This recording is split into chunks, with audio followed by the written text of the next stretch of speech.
pessoal! Sejam bem-vindos a mais uma aula do curso de secretariado, disciplina Marketing Empresarial e Pessoal. Hoje nós vamos ver 3 unidades. Nós vamos ver nesta videoaula as unidades 3, 4 e 5. Vamos começar? Bom, inicialmente eu separei aqui algumas frases que retratam as atitudes predominantes no período da evolução histórica do marketing. É uma recapitulação bem rápida para a gente se situar no assunto. Bom, vamos olhar aí o quadro Evolução Histórica de Marketing. Acompanhem comigo. Na primeira fase, onde a orientação era a produção e preços, as atitudes predominantes eram: um produto bom se venderá por si mesmo. Ou seja, não havia preocupação nem força para trabalhar as vendas.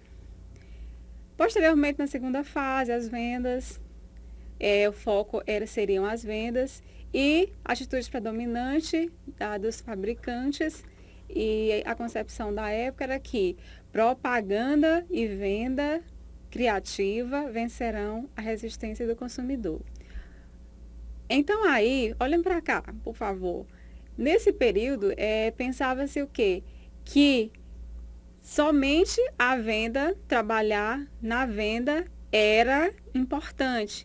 Então, as pessoas não se preocupavam em atender as necessidades do consumidor. Propaganda focando a venda e nada mais. Depois, essa história já começou a mudar um pouco, já pensou-se em marketing, tá? E aí, vamos acompanhar aqui no quadro. Terceira fase, o foco seria o mercado ou marketing. A frase predominante, né, a atitude, seria: o consumidor é rei, busque uma necessidade e satisfaça. Bom, nessa fase aí, pessoal, olhem para mim, por favor. O que eu queria salientar é que houveram aí algumas, digamos assim, subfases, que foram 4. A primeira foi, vamos olhar no quadro, a era do marketing de massa. Nesse período, as empresas, né, os produtores, sabiam que o cliente era importante, mas ainda não havia, assim, um interesse para direcionar os seus esforços para o cliente. A segunda era foi nos anos 70, a era da segmentação. Aí sim, já começa a visualizar-se as necessidades, as características e comportamentos do consumidor. Então, os produtores passaram olha para mim, por favor, eles passaram a atender um grupo, né, de pessoas mais homogêneo no sentido de ter características que eles pudessem atender, né, para poder atender da melhor forma possível. Vamos acompanhar no quadro. Nos anos 80, a era do nicho já começou-se a funilar mais ainda aí essa homogeneidade nesse grupo de pessoas para a empresa poder atender melhor. E depois a era do cliente, que o cliente passou a se impor, digamos assim, e a exigir qualidade nos produtos e serviços ofertados. Posteriormente, a última fase, que é nos anos 90, né, que é a fase do relacionamento, que nós estamos vivendo hoje, dos anos 90 até o século 21, né, aonde o relacionamento é importante. Deve-se compreender a necessidade do consumidor e gerenciar o seu relacionamento com ele. As empresas hoje procuram atender as necessidades de uma forma mais individualizada, procuram ter cada vez mais informações sobre seus clientes para atendê-lo melhor. Então, aqui eu queria destacar algo muito importante que aconteceu aqui nessa época da terceira fase, né? Onde o foco era o mercado ou o marketing. aconteceu um marco extremamente importante da função do marketing. E que marco é esse, professora? Eu não estou conseguindo entender. Vamos lá. Bom, ocorreu na década de 60, né? E esse foi um marco da função do marketing nos fundamentos estratégicos. Marco da função do marketing nos fundamentos estratégicos. Quando a gente ouve falar em estratégia, a gente logo se lembra de ação, a gente logo se lembra de plano para chegar em algum lugar. No caso das empresas, para atingir os objetivos da organização e satisfazer as necessidades daquele cliente que já passou a ser mais exigente ou exigente a cada dia, né? Quem criou esse marco, melhor dizendo, foi a criação do mix de marketing. Quem criou o mix de marketing foi o professor Jerome Metcalfe. Ele criou, lançou, né? E Philip Kotler, que é um autor bem moderno, ele difundiu esse conceito no período atual. Mas vamos entender. Professora, mas o que é mesmo mix de marketing? Não estou entendendo. Vamos lá, procurar entender. Para explicar o que é mix de marketing, primeiro eu vou contar para vocês aqui o caso da manteiga Qualy da Sadia. Olha só o que aconteceu. Acompanhem comigo no slide. Em 1994, o mercado brasileiro de margarinas movimentava cerca de 800 milhões anualmente, repartido entre 3 concorrentes. Gessilever, primeiro lugar, Santista, e a Sadia ficava lá em último lugar. Então ela pensou, algo de errado está acontecendo. Olha para mim aqui, por favor. Algo de errado está acontecendo. Vamos ter que nos posicionar diante do mercado para podermos nos destacar diante dessa grande competitividade. Trabalhou-se pesquisa de marketing, foi-se a fundo no comportamento do consumidor para entender por qual motivo a Sadia estava perdendo competitividade. E aí, após conclusões, traçaram o que? As estratégias de marketing. Vamos ver quais foram aqui no slide? A embalagem passa a ter um formato diferente, porque eles concluíram que as donas de casa não estavam satisfeitas com a embalagem anterior por dificuldade de acomodá-la na geladeira, por exemplo. A proteção da tampa, que fica abaixo da tampa, aluminizada, para poder fornecer mais higiene ao produto. E esse produto não ter contato com a tampa. Mudaram o slogan, passaram a focar as crianças, apelando assim para um referencial familiar, que é algo mais forte, algo que sensibiliza mais, né? Saúde. E aí, esse slogan foi mudado. Um outro aspecto importantíssimo é que eles focaram no composto total do produto, na imagem, no canal de distribuição. Ou seja, eles trabalharam de forma a adequar as necessidades dos seus consumidores e eles trabalharam exatamente observando o mix de marketing, que nós vamos ver posteriormente que mix de marketing é esse. Mas que eu já vou adiantar um pouco para vocês, trata-se de produto, preço, promoção e praça. Vamos entender o que significa. O caso da manteiga Qualy da Sadia. Vamos ver o resultado?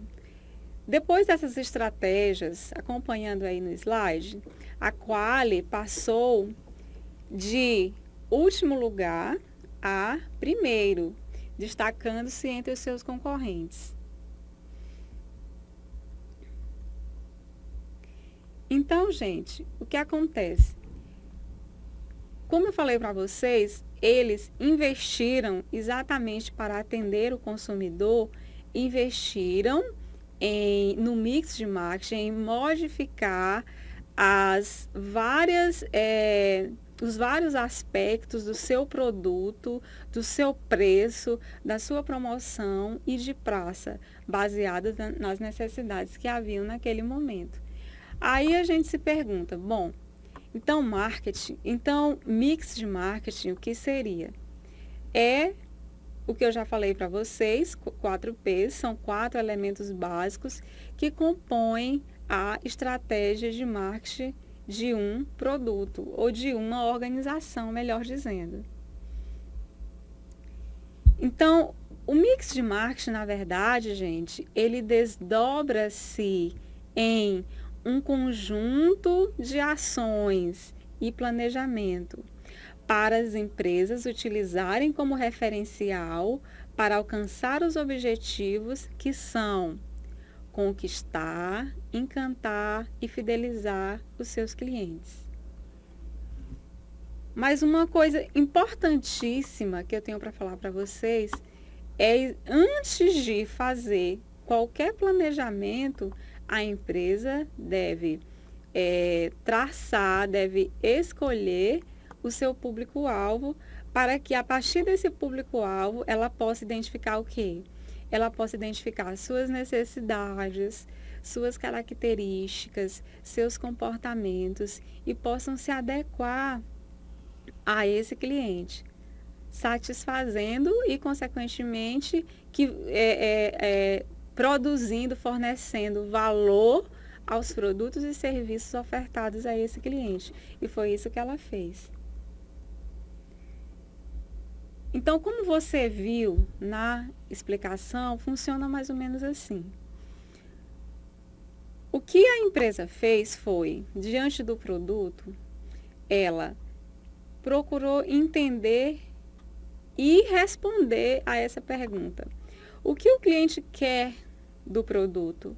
Quais os atributos precisam ser mudados? Uma outra coisa em relação ao preço. Não necessariamente essa empresa, mas qualquer empresa que queira modificar o seu produto deve também estar atenta para o preço. Qual o valor oferecido pelo meu produto? Será que esse valor oferecido, com esse valor oferecido, o cliente vai sentir-se satisfeito? Será que com esse valor oferecido eu vou fazer um diferencial no mercado? Será que eu posso fazer a diferenciação pelo preço, um preço mais baixo ou um preço mais alto? Isso tudo vai acontecer de acordo com as características do consumidor ou do público-alvo que a empresa escolher. Em relação à praça, onde o cliente procura pelo seu produto? Será que se a empresa, resolver pôr o seu produto na internet, abrir um site, essa empresa não vai melhorar aí a visibilidade dos seus produtos? Ou será que somente uma loja física é o suficiente, né? Ou será que somente uma loja virtual, né, é o suficiente, sem precisar de escritório, sem precisar da parte da estrutura física mesmo, né? Promoção. Onde você vai anunciar o seu produto? Qual a melhor forma? Qual o melhor momento para promover? Qual o padrão de mercado para esse tipo de produto? A empresa tem que atentar quando for instalar sua empresa em determinado local ou vender o seu produto para um determinado cliente, também no aspecto cultural. Se ele vai ser aceito naquele determinado lugar por aquelas pessoas. Gente, nós vamos conhecer agora um pouco mais sobre o produto. O que vem a ser produto? Produto é algo que pode ser oferecido a um mercado para satisfazer uma necessidade ou um desejo, segundo Kotler. Então, os produtos, eles estão divididos em vários. Dentre eles, temos os bens, temos os serviços, pode ser até locais, pessoas e ideias. Vamos ver aqui alguns exemplos. Exemplos de bens. Nós temos os bens duráveis e não duráveis. No caso do carro, da moto e da bicicleta. Acompanhe aqui no slide. São bens duráveis. Bens não duráveis são aqueles bens que são consumidos rapidamente. No caso de compras de maioria das compras de supermercado.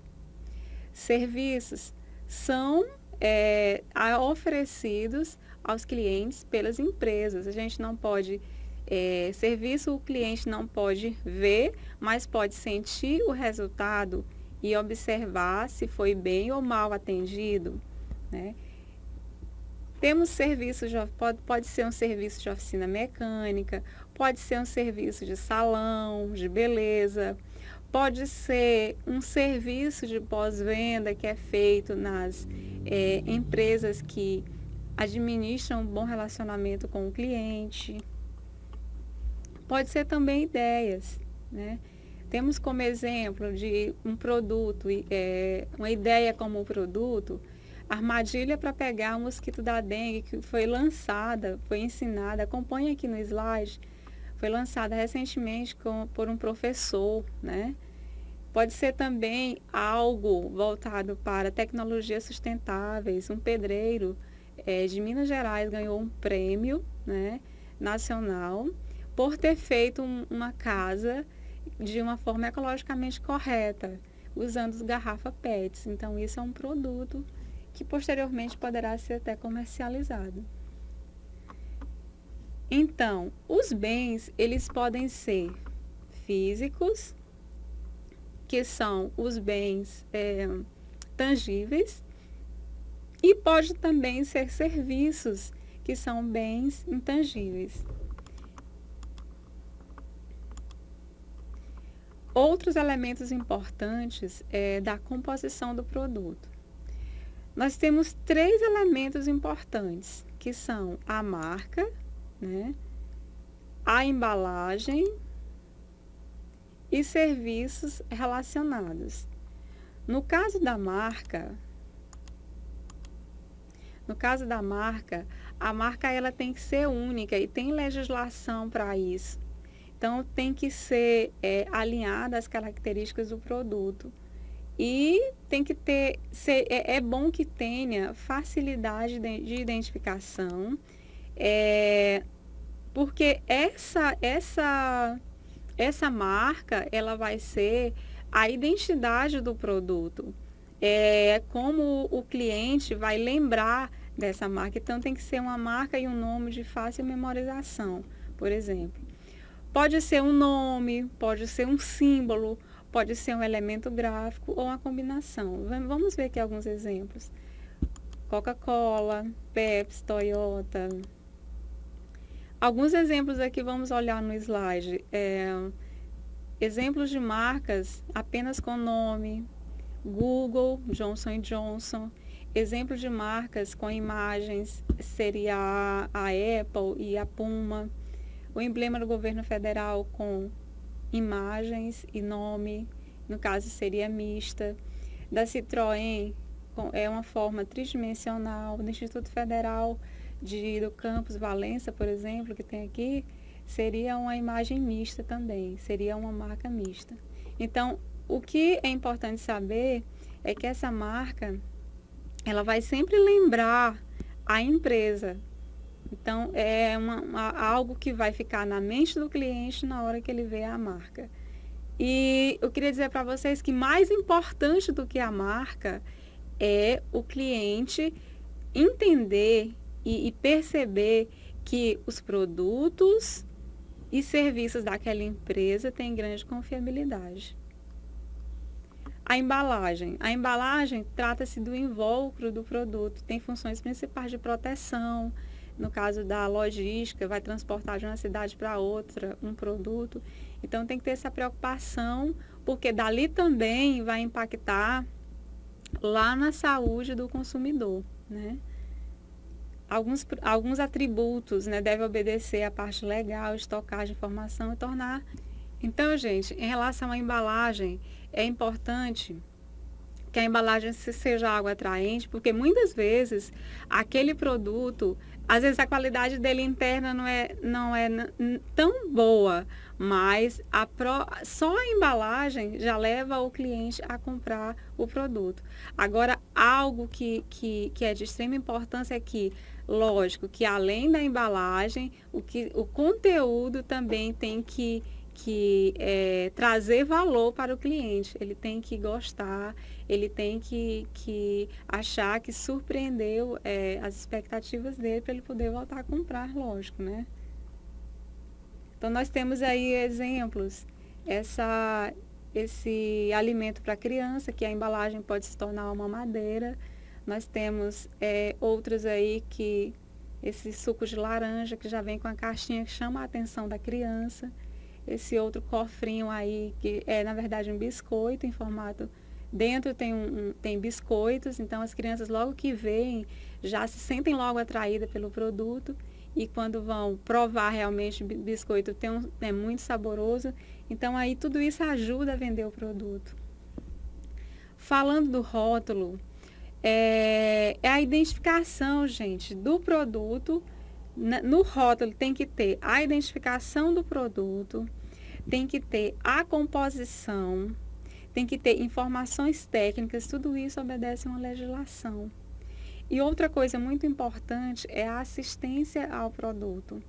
É necessário informar e orientar sobre o uso correto, até porque tem equipamentos que somente são instalados por pessoas especializadas e que antes de instalar, e outros que antes de instalar é necessário que se leia atentamente as instruções. Tudo isso facilita o manuseio, facilita a aquisição do produto. E o cliente vai se sentir mais satisfeito porque esses aspectos foram facilitados para ele. Bom, gente, finalizando aqui essa unidade, né, nós podemos concluir o seguinte, que as características de um produto, né, por exemplo, a sua marca, a embalagem, o rótulo e a assistência, elas são assim extremamente importantes para que o cliente tenha uma boa aceitação desse produto e tenha uma boa imagem do produto no mercado. E com isso, ele vai sentir-se satisfeito e vai fidelizar, aumentando, consequentemente, a lucratividade da empresa. Então, esses aspectos, apesar de técnicos, muito técnicos, são extremamente importantes, porque é o que a empresa deve observar e pôr em prática, tanto obedecendo às normas atuais, à legislação atual, quanto obedecendo obedecendo e tentando satisfazer as necessidades dos clientes. Então, a gente vai continuar estudando um pouquinho mais sobre o produto. Vamos finalizar agora com o ciclo de vida dos produtos.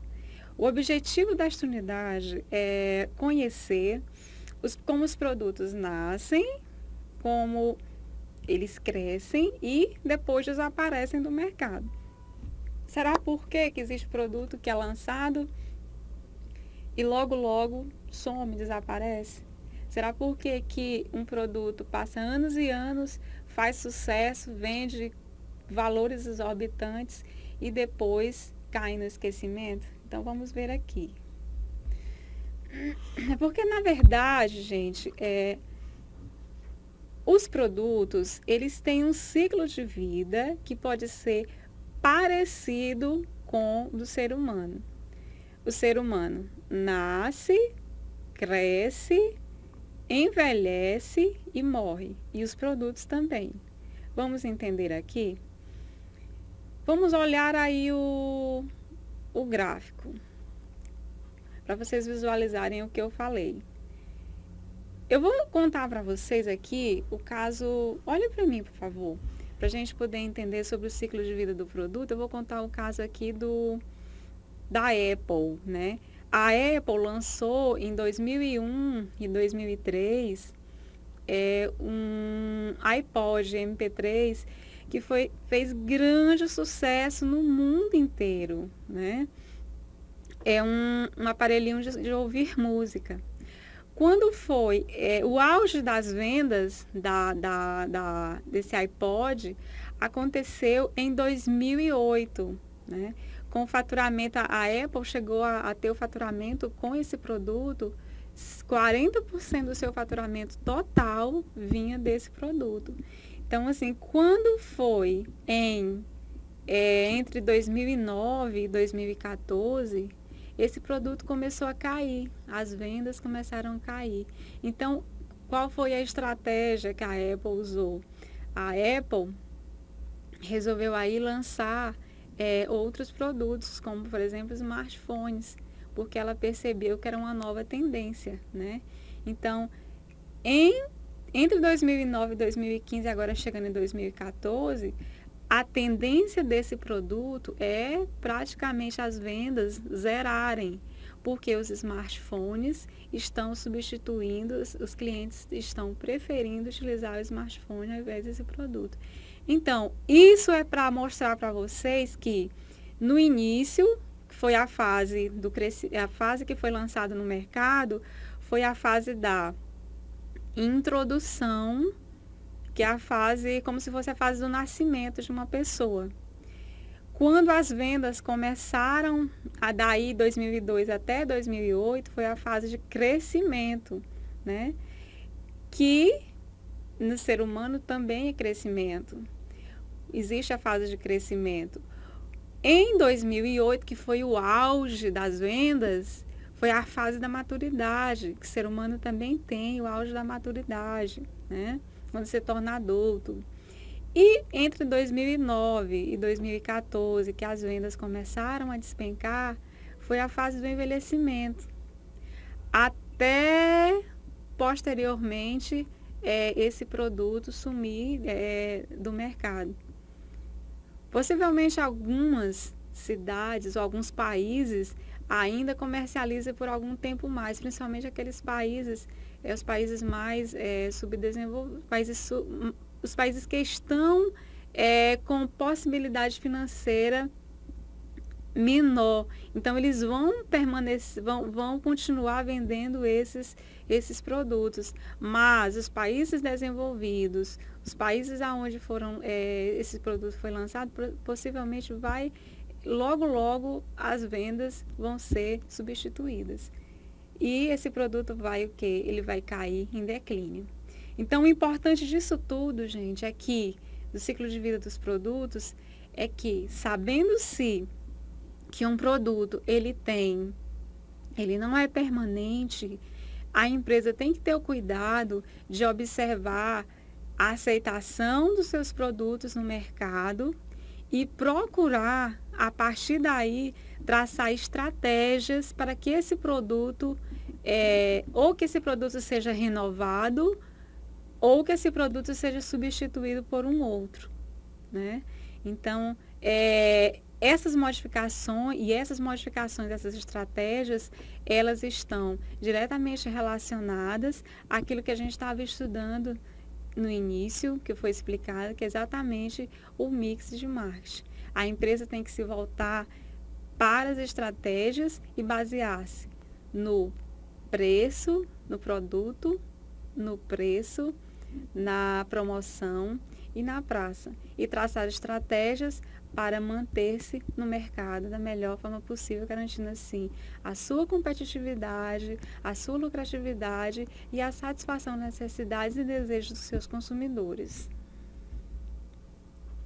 Bem, nós chegamos ao final de mais uma unidade do bloco 1. E eu pergunto a vocês uma coisa, em relação ao preço dos produtos, será que também é importante, né, para esse fim, para garantir a competitividade no mercado? Como é que é feita a sua composição?